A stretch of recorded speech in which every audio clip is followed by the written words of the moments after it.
So this poem is actually called Thank You, Ari. Ex-lovers and lovers who behave badly are made into masterpieces of art all the time.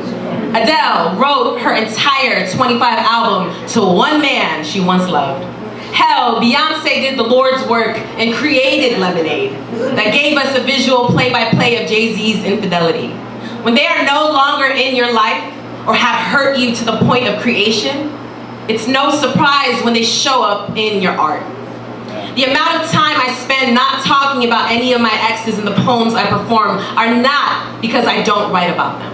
Of course there are poems about them. Pages upon Google Docs of poems that only know their names.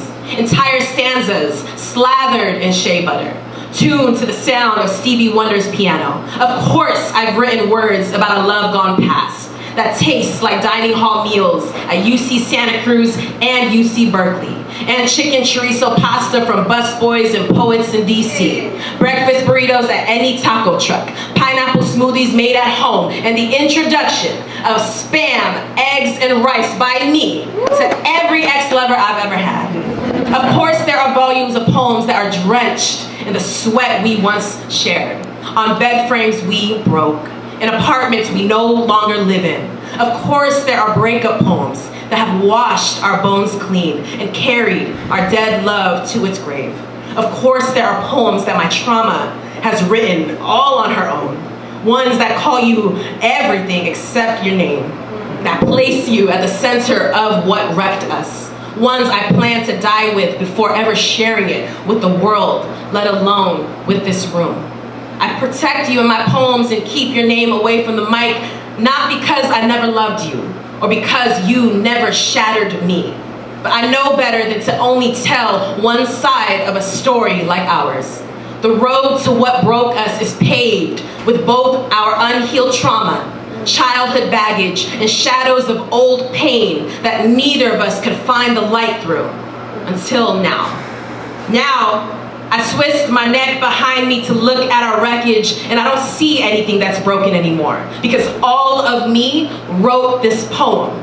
Praise be a Saturday in November of 2018, with a midnight drop of a new Ariana Grande song I did not even know I needed to hear, until I found myself looping it on repeat non-stop for the entire week following its release. Hell, I am playing this song as I write this goddamn poem. Everywhere I was, Ariana's gratitude for her exes followed. Even if the flight home was a 5-hour ride through the clouds.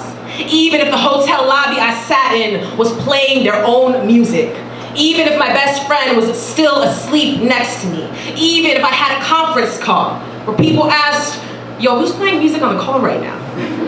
I'm playing music on the call right now, bruh. Call this heavy rotation of a pop star's healing whatever you want, but at least call it a comeback first. Call it a love return to myself, hallelujah. Call it a thank you to a thank you. Give it to ex-lovers who are doing fine without you. Call it a relief, if ever I needed a relief from the darkness that has been 2018, because finally I am doing fine without them too. Thank you to my exes for the fiercest love I've ever known, when the love was here, and oh was it here, and pulsing, and stuck to everything we touched, including each other. Oh, was that good love. I am at peace with knowing that the volumes by which I love myself now is because you loved me once. Thank you to 2 of you, not all of you. Thank you to 2 of you for topping the list for the best head I've ever had.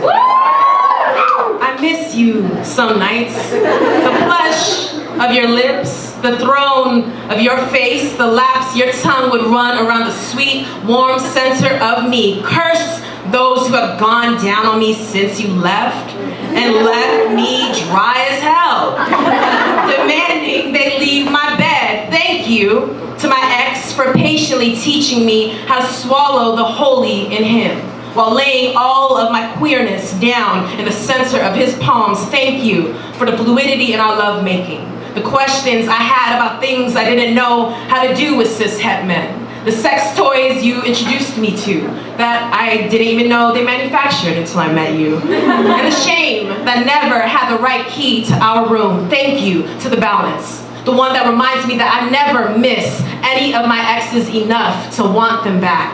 Bless how I can miss you and still want none of you ever again.